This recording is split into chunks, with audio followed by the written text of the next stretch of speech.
Hello friends, welcome back to my channel. If you're new here, I'm Steph. So by now you probably know the drill. This is going to be my 4 and 5 star reads of, what month are we in? March. My 4 and 5 star reads of March. I read 12 books this month and 4 of them were 4+ stars. So I started off the month strong because The Adventures of Amina al-Sarafi came out. If you don't know, this is the same author who wrote the Daevabad trilogy, which is City of Brass, Kingdom of Copper, and The Empire of Gold. So this is the first book in a new trilogy. This is a pirate book. It's still set in the same world as the Daevabad trilogy, but it is 1,000 years before any of the events happen in the Daevabad trilogy. So you actually don't have to read that trilogy in order to understand what's going on here. There's not really anything in here that's going to spoil you for the Daevabad trilogy. There's just some Easter eggs that if you've read the series and the short story collection, then you'll pick up on them, but otherwise it's nothing that would spoil you. So this is a seafaring adventure. You are following our main character, Amina, and she is in her 40s. She used to be a smuggler / pirate, and she's now retired and has a child. But a woman approaches her and basically says that I have this one last grand adventure for you that would pay you enough to let you live comfortably for the rest of your life and the rest of your daughter's life. Amina, goes back and forth between whether or not she's going to take it, and obviously ends up taking it because the money is just too good to pass up. The beginning of this book could be considered fairly slow paced. I was in it right from the beginning. I liked Amina's commentary and her personality from the start. So Amina is basically telling you the story, and there are some interspersed chapters from a scribe. I did love the way this was told because the story within a story type structure worked really well. Amina was narrating her story, but then she would talk to a character off to the side and say some sort of comment and then come back to the story. So that was really fun for me. I found that to be really funny. I think that if you have read the Daevabad trilogy, this is a departure from that. I think the Daevabad trilogy is a bit more serious. There's less humor in it, I feel, and obviously like what they're trying to accomplish, what they're doing, vastly different. This is quintessentially a pirate story, and I love pirate stories. One of the things that I'm always looking for with a pirate story is Pirates of the Caribbean vibes, which I know is not everybody's favorite thing, but this for sure gives that because of the hijinks that they're up to and the humor in here. I have yet to find my perfect pirate book, and I think that this series will be that. I have very high hopes that this will be my favorite pirate series of all time. I do think that the Live Ship Trader trilogy by Robin Hobb comes close as one of my favorite pirate series of all time. I mean, it currently is because it's a completed series and it is my favorite pirate series of all time. Vastly different, especially in tone, but I think this could knock that out of that spot just because I am looking more for the Pirates of the Caribbean. There's hijinks, there's humor, they're a little bit silly and unhinged.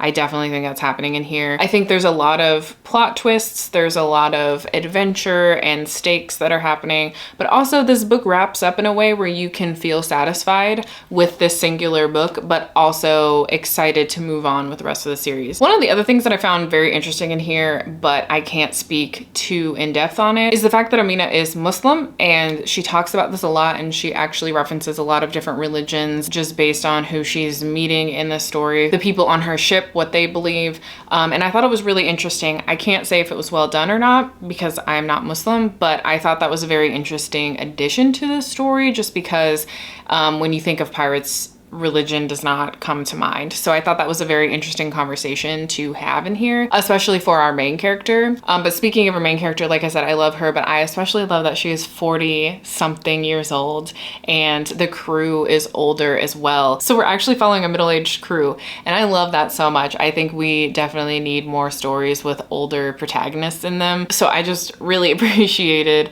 that Shannon made that choice with these characters because it brings a whole different perspective to the pirate story in general. And I also think it speaks a lot to how like this lifestyle doesn't leave you even when you want to retire. You're always thinking about it. You're always kind of craving life on the sea. So anyway, this was a 4.5 for me. This wasn't exactly a 5 stars because there were some pacing issues in here that I felt, and I think a lot of people can speak to that. While I was invested in the first 100 pages, a lot of people talk about not being invested in the first 100 pages, but I felt like there was some ebbs and flows that made the pacing a little bit weird, but otherwise it was a 4.5. I loved this. I can't wait to move on. And then I read Fina for the Trans Rights Readathon, and I loved this. This is a very quick novella, and it's following two characters, Ava and Jules, and they just recently broke up. So awkward. They work together in this kind of big box store reminiscent of IKEA, but it's not IKEA.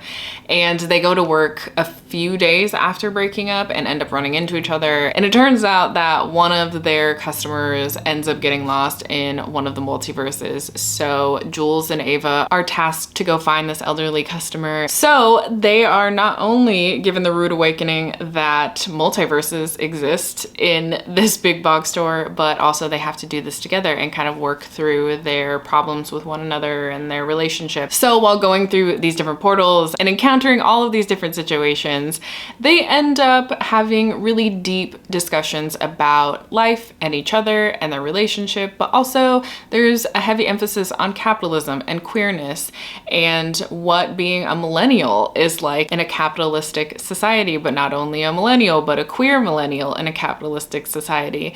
I just really enjoyed this. This was very funny, but also very heartwarming.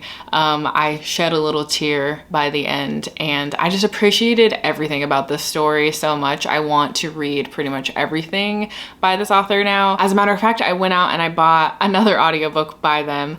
I was hoping to read it this month as well, but I went into a really bad reading slump after reading this book. Not because of this book. As a matter of fact, I think the best thing about this book is it could very easily get you out of a reading slump. I just went into a slump because I was reading a lot of sci-fi this month for various projects. And while this is sci-fi, this is the type of sci-fi that I love. I would classify this as cozy sci-fi, but for me, it also like mainly takes place in our reality. So I think it's easier for me to get behind science fiction that is set in our reality rather than set in space, because I'm familiar with things and there's not a lot of stuff that you have to explain to me. I can just go along with a multiverse type of plot line. You know what I mean? Because I don't have to think about it. So it's like I can just go along with it and I can understand for the most part how a multiverse works and be fine. Like you don't have to do a lot of world building to convince me of multiverses, right? So cozy sci-fi for me is like 90% of the time a hit, and this was absolutely a hit for me.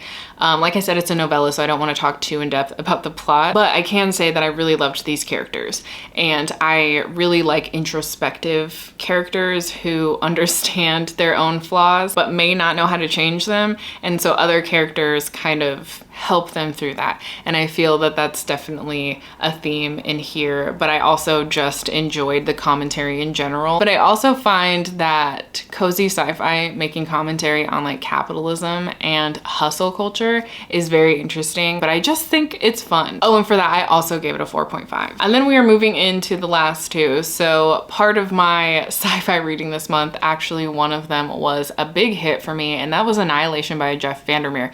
This one was surprising for me because I'm not gonna lie, I've sort of always avoided this book. I never thought that I would like it, but then Mo from the Roomies Digest ended up picking it for my bonus episode of Read It Down, which is Patreon exclusive, and I read it and loved it. I ended up really loving it. I did give it a 4 stars just because I have some issues with it, but essentially you're following an expedition into this place called Area X. And in Area X, they have sent several expeditions, and most of those expeditions have died in some sort of either mysterious way, or they've all gone mad and shot each other, or some have come back with these intense diseases that they won't be able to overcome. And no one has been able to figure out what is going on with Area X. They only know that it is a place where anytime someone goes into it, something bad happens, and the landscape is changing in a really horrific way. So they're sending in their 12th expedition. So when you're introduced into the 5 people who are going on this expedition, they don't have names, but you know right away that it is a first-person narrative,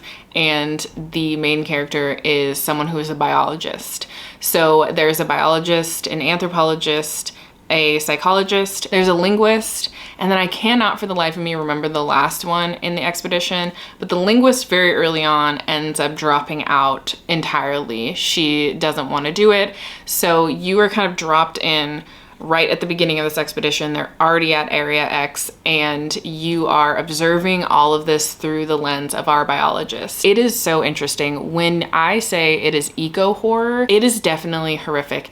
And it's so interesting how he made these choices to show the horror. But the narrative structure is something that I struggled with because, again, not that I care too much about knowing these characters intimately. Like, it doesn't matter that we don't know their names, that's whatever. But the person that we're following, we get flashbacks to her past and how that relates to the present, right? There are things that trigger memories that take you back to the past, and she seems like an unreliable narrator.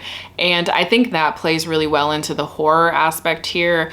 It didn't bother me so much that it was first person, nor did it bother me that she was seemingly unreliable. Now, you don't really know that. You don't know if she's unreliable or if the characters that she's interacting with are unreliable, because there's some weird, like, sinister stuff going on. And I enjoyed, for the most part, that narrative choice. I do think there was something taken away from us when we didn't get to know these characters a little bit more. I don't even know how to explain it, especially because I feel like what I'm feeling would be spoilery, so I can't really talk about too much why the narrative structure bothered me. I don't think it's gonna make sense unless I spoil it, so I'm not gonna do that. But I struggled with some of the narrative choices. Anyway, I ended up really enjoying this. The only other critique that I would have is I wish there were more horrific moments in it, but I think in and of itself, just the area is kind of horrific. To think that it's just this landscape that seems to be spreading and no one knows why, no one can explain it, and you could just wander into it and die unknowingly. That is horrific in and of itself. I think it did what it was meant to do. It made me feel really uneasy. I definitely like eco horror a lot more than I thought that I did, and I absolutely want to move on with the rest of the series because supposedly we see more about this landscape and more about Area X, and I'm very interested in where that's gonna go. And then the last 4-star that I gave this month is also from Mo's Read It Down, and that's one of the good ones. So this one was unexpected because I didn't remember when Mo picked it out for me that we actually discussed that this was like a thriller. So when I was reading it, I was like, wait, is this a thriller? And then I remembered, yes, it is. We talked about that. So this book follows a few different characters, but the two main characters are Calie and Happy, and they are sisters. And Calie is a teen activist. She has a YouTube channel where she talks all about activism and social justice. And one day at a social justice rally, Calie is killed under very mysterious circumstances. They do think it's police related because it happened in the aftermath of her getting arrested, but they don't really know, and the police can't fully explain what happened. So this book opens up in Happy's perspective at Calie's funeral. So the structure of this book is interesting because while Happy and Calie are your two main perspectives, because you go back in time to get Calie's perspective leading up to the arrest, you also get these seemingly random inserts of other perspectives, and the time frame varies. Some of the perspectives are in a similar time frame to Calie and Happy's, and some of them are years previous to Happy and Calie even being born. So it all ties together in the end, which I really enjoyed, because while I was confused by these inserted perspectives, I was like, okay, these are gonna come together in some way. Also, I enjoyed those perspectives. Like, I liked those characters. I enjoyed being in those perspectives. It wasn't like they were just random perspectives and I didn't want them to exist. I was actually pretty invested in them, but I was curious how it would even tie into the rest of the story, and I think the authors did a really great job of tying it all together in a way that made perfect sense and made it pay off really well. Obviously, this is a little bit difficult to talk about because it is a thriller, but I just enjoyed these perspectives. I especially enjoyed being in Calie and Happy's perspective because I think seeing their relationship play out in each of their perspectives was, I don't know, it just made everything very well rounded. It did something to the story that I wasn't expecting. Like, I didn't think I would care about that as much. I thought I would just care about the mystery more than anything else, but I was very invested in their lives. Also, I was not expecting a lot of the stuff that happened in here. I didn't think it would play out that way.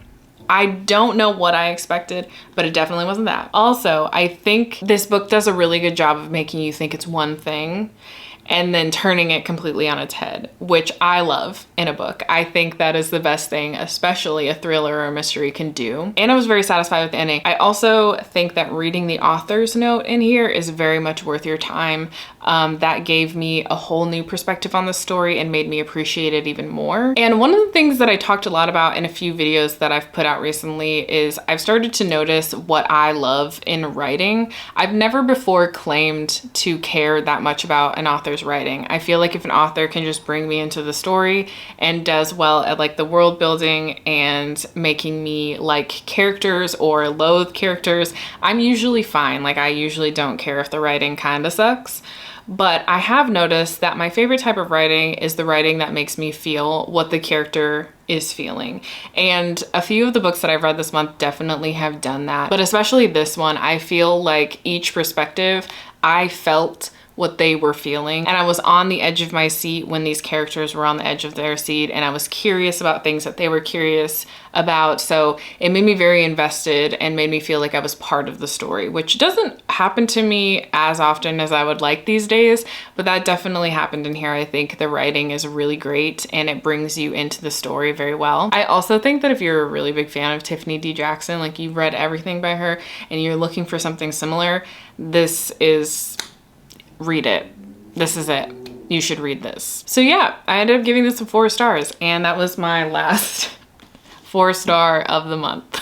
And if you've made it this far and you have nothing else to say, feel free to leave like a foresty emoji down below, and I will talk to you next time. Bye.